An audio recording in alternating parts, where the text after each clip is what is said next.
Hello everyone, good morning. कैसे हैं आप सब? कॉम्प्रिहेंशन के जो क्वेश्चन हम सॉल्व कर रहे थे और उसको समझना था हमें कि कोर आइडिया कैसे है, क्या करें, राइट। सी सेट में ज़्यादा कॉम्प्रिहेंशन के क्वेश्चन हम कैसे अटेम्प्ट कर पाएंगे, उसी की स्ट्रैटेजी आज हम लोग डिस्कस करेंगे। और ये डिस्कशन हम लोग करेंगे विद द PYQ, राइट। तो बिकॉज वीडियो काफ़ी लंबा हो जाएगा अगर सारे PYQ हम एक साथ डिस्कस करें, इसलिए आज हम लोग सेट ए का क्वेश्चन नंबर 3 डिस्कस कर रहे हैं। ठीक है, मैसेज पढ़िए। आपको स्क्रीन पे भी पैसेज दिख रहा होगा, ठीक है। तो ये स्क्रीन पे आप पैसेज देखो। Education play a great transformative role in life, right, particularly so in this rapidly changing and globalizing world. University are the custodian of the intellectual capital and promotes of the culture and specialized knowledge. Culture is an activity of thought and receptiveness to beauty and human feeling. A merely well-informed man is only a bore on God's earth. Okay? So what we should aim at is producing men who possess both culture and expert knowledge. तो बहुत ही clearly इस line को underline कर लीजिए, क्या लिखा हुआ है। कल्चर एंड एक्सपर्ट नॉलेज दोनों ही चाहिए। So their expert knowledge will give them a firm ground to start from, and their culture will lead them to deeper physiologically, right, or sorry, philosophy and as a high as art. So together it will smart meaning to human existence. ये लिखा हुआ है screen पे भी, right. तो overall इसका क्या core message आया? अगर हम ओवरऑल पूरे इसको समझने की कोशिश करें, इस पूरे पैसेज को, तो हमें ये समझ आ रहा है कि एजुकेशन इज ए ट्रांसफॉर्मेटिव। ठीक है, education is a transformative. University क्या प्रमोट कर रही है? यूनिवर्सिटी प्रमोट कर रही है कल्चर एंड नॉलेज। ठीक है, चलिए इस चीज़ को और डिटेल में देख लेते हैं, इसको और डिटेल में समझेंगे। ओवरऑल पूरे पैसेज में क्या बोला गया उस पर हम ध्यान देंगे। ठीक है, सो ओवरऑल बोला क्या गया है, एजुकेशन क्या है? एजुकेशन है ट्रांसफॉर्मेटिव। ठीक है, क्या है? ट्रांसफॉर्मेटिव है। अंडरलाइन करते जाएंगे हम कीवर्ड्स को। ये जो सारे कीवर्ड्स जो है ये मैंने पैसेज से निकाले हैं। तो education is a transformative and university क्या प्रमोट कर रही है? Knowledge plus culture. क्या प्रमोट कर रही है? Knowledge plus culture. क्यों? ओवरऑल कोर वैल्यू क्या बोल रहा है? With only information is incomplete, right, without culture. ठीक है, तो केवल अगर उसके पास इंफॉर्मेशन है, केवल नॉलेज है, तो वो इनकम्प्लीट है। तो एक्सपर्ट प्लस कल्चर अगर उसके पास होगा तभी वो आइडल पर्सन है। आइडल पर्सन क्या बोला गया है पैसेज में? कि उसके पास एक एक्सपर्ट नॉलेज होना चाहिए। ठीक है, एक्सपर्ट नॉलेज होना चाहिए प्लस कल्चरल एजुकेशन भी होना जरूरी है, तभी वो एक आइडल पर्सन कहलाएगा। ठीक है, आइडल पर्सन, ये कोर मैसेज है इसका। सो ओवरऑल जितना ट्रांसफॉर्मेटिव, नॉलेज, कल्चर, ये सब कुछ दे के ओवरऑल क्या बोला जा रहा है पूरे पैसेज में कि education is incomplete without the culture. यही है core message overall. Is an assumption. पहले ये समझो, क्योंकि क्वेश्चन में तो हमसे यही पूछा गया ना कि what is the best assumption. Assumption मतलब क्या होता है?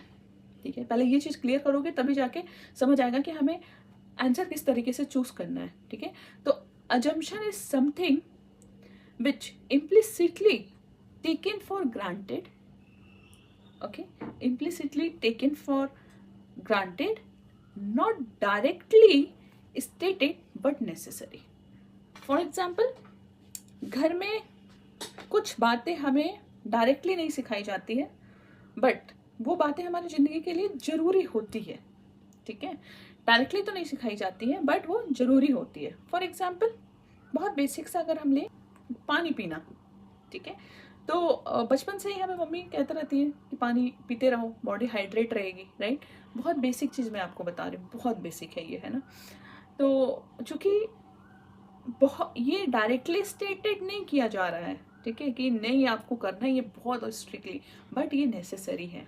ठीक है, तो अजम्पशन क्या है? Is something implicitly taken for a granted, not directly stated but necessary.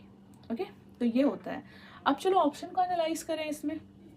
Option number one को अगर आप रीड करो, देखो ये इमेज दिख रहा है आपको, ये इमेज का ऑप्शन नंबर 1 देखो, या आपके पास क्वेश्चन पेपर है तो क्वेश्चन पेपर का स्टेटमेंट नंबर 1 देखो। क्वेश्चन नंबर 1 क्यों नहीं होगा? Because a society without well educated people can not be transformed into a modern society. देखो यहाँ तो सबसे पहली बात यहाँ ये देखो कि पैसेज से एजुकेशन इज ए ट्रांसफॉर्मेटिव, है ना। तो पहला तो ये बोला, तो ये पूरे स्टेटमेंट में ये कोर मैसेज तो दिख नहीं रहा है। दूसरा, यहाँ स्कोप को एक्सपेंशन कर दिया गया है, स्कोप एक्सपेंशन कर दिया गया है, मतलब मेजर ट्रैप इसी को बोलते हैं यूपीएससी का। Passage is talking about the individual development, passage is talking about the individual development, right. But यहाँ स्कोप को ब्रॉड कर दिया गया है and the statement talks about the entire society. Why entire society? क्योंकि यहाँ मॉडर्न सोसाइटी की बात हो रही है, प्लस मॉडर्नाइजेशन। स्टेटमेंट नंबर 1 में यही है ना, बट जबकि पूरे पैसेज में नहीं बोला गया था। पूरे पैसेज में क्या बोला गया है? ट्रांसफॉर्मेटिव। तो ये स्टेटमेंट हमारा रॉन्ग हो जाएगा और ये बहुत बड़ा जंप है, टू बिग जंप। इतना ज़्यादा हमें आगे बढ़ के नहीं सोचना है, जो ऑप्शन में दिया गया है हमें उसी को फॉलो करना है। नेक्स्ट स्टेटमेंट पढ़ो, modern society is not discuss anywhere, and again statement number 2 is also talking about, no, option number B पढ़ो, मैंने बी नहीं पढ़े हैं, ठीक है, बी को पढ़ो। Without acquiring culture a person education is not completed. Exactly यही है। ओवरऑल क्या बोला जा रहा है कि केवल नॉलेज नहीं चाहिए, कल्चर चाहिए। So passage clearly implies that merely a well-informed man is bore, right? But if they have a culture or expert knowledge or culture, then he is a idle person. यही बोला जा रहा है। Knowledge plus culture की बात की जा रही है। दैट्स वाई स्टेटमेंट नंबर 2 जो डायरेक्टली हमें बता रहा है कि without culture education is incomplete, यही बोला जा रहा है ना। So that's why it's a correct, ठीक है। So this is exactly assumption, इसको हम कह सकते हैं कि this is exactly assumption, not directly written the same statement but necessary conclusion of a author logic, ठीक है। और ये आपका बी इसका करेक्ट आंसर है, क्योंकि डायरेक्ट हमें मिल गया, आगे पढ़ने की जरूरत नहीं है। अगर आप पढ़ना चाहो तो आगे का भी लाइन आप पढ़ सकते हो। उसको एलिमिनेट कैसे करोगे, कैसे समझोगे, तो देखो बात ये याद रखो कि अजम्पशन, ठीक है, assumption is not equal to conclusion. Assumption ये नहीं, अजम्पशन क्या है? जो डायरेक्टली स्टेटेड नहीं होता है बट जरूरी होता है। It's not a conclusion, conclusion बहुत डिफरेंट चीज है, ठीक है। So assumption is not equal to conclusion. हमेशा याद रखो, जब भी अजम्पशन आपसे पूछे तो आप कंक्लूजन उसको मत दो, आप उसको अजम्पशन ही बताओ, ठीक है। दूसरा आप क्या बताओ रहे हो? अवॉइड स्कोप जंप, जो हम लोगों ने पहले स्टेटमेंट में देखा, modernization, society, but the entire passage is talking about the individual person, right, and the option is talking about the entire society, modernization. So this is the scope jump, वहाँ आप scope jump कर सकते थे। So avoid the scope jump, ठीक है। Option number 1 में हमने ये हमेशा याद रखो, be aware of the extreme word. आप थर्ड और फोर्थ स्टेटमेंट पढ़ोगे तो उसमें एक्सट्रीम वर्ड है, ठीक है। उस एक्सट्रीम वर्ड से हमेशा बी अवेयर रहो, उसको हमेशा एलिमिनेट करो उसी के through. Stick to the passage only, passage क्या बोल रहा है बस उसी पे स्टिक रहो। हमारा पैसेज का कुछ वर्ड्स हमने लिख लिए, this is the core idea about the passage. आप भी जब पैसेज पढ़ो तो फटाफट अंडरलाइन कर लो उसके कोर आइडियाज को या कोर वर्ड्स को अंडरलाइन कर लो, जिससे कि बाद में अजम्पशन या कंक्लूजन करना आपके लिए ईजी हो जाए। तो हमेशा ये जो छोटे छोटे हमारे कीवर्ड्स हैं पैसेज के, उसको हमेशा क्या करो, अंडरलाइन करके रख लो।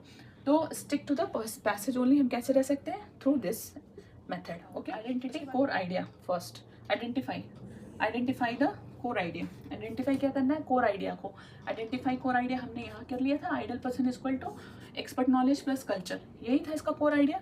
देखो यही है, ये वाला हैबिट आपको डेवलप करनी होगी। ये एक दिन में या आज मेरे बताने से नहीं होगा, इसको आपको कंटिन्यू करना पड़ेगा, आपको प्रैक्टिस करनी पड़ेगी पैसेज के साथ, तभी जाके ये आइडेंटिफाई आप कर पाओगे उसके कोर आइडिया को। Next, use the elimination technique. Elimination technique जैसे कि 3 और 4 को एलिमिनेट करना है एक्सट्रीम वर्ड से, तो एलिमिनेशन टेक्निक आपको ऐसे समझनी है। दूसरा एलिमिनेशन टेक्निक आप कैसे समझ सकते हैं? स्टॉन जब प्रैक्टिस करते जाओगे तो पॉजिटिव और निगेटिव स्टेटमेंट आपको समझ आने लग जाएंगे, तो उसके थ्रू भी आप अपने ऑप्शन को एलिमिनेट स्मार्टली कर सकते हो। So in this way you can attempt your comprehension. और पहले प्रैक्टिस बहुत ज़रूरी है, ये जरूर करो। एग्जाम हॉल में क्या स्ट्रैटेजी अपना सकते हो? देखो, लास्ट 3 to 4 लाइन्स जो होता है वही मेन आइडिया छुपा होता है, ठीक है।